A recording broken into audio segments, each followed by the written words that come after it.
The Kawasaki KDX200 made its mark in the off-road world back in the early 1980s.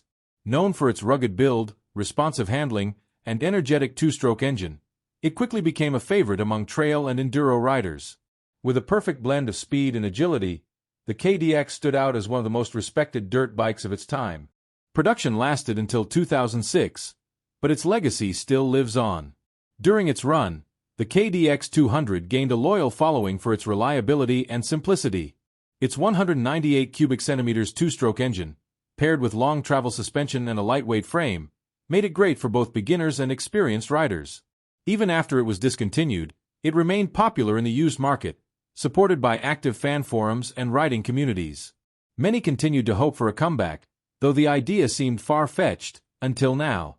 Recently, Kawasaki stirred up excitement with a brief teaser video on social media.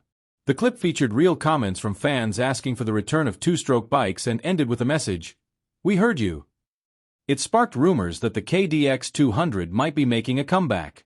Fueling the speculation, Kawasaki has been working on modern two-stroke technology. Patent filings show innovations like direct fuel injection, cam-driven intake valves, and even turbocharging. These updates aim to meet environmental standards without losing the raw performance two-stroke fans love. A new concept image reveals a reimagined KDX200 that still sports its iconic green look. The updated design includes aggressive Dunlop tires, a modern perimeter frame, and improved suspension. The signature curved exhaust nods to its heritage, while sharper bodywork, a slimmer tank, and a digital dash bring it into the present.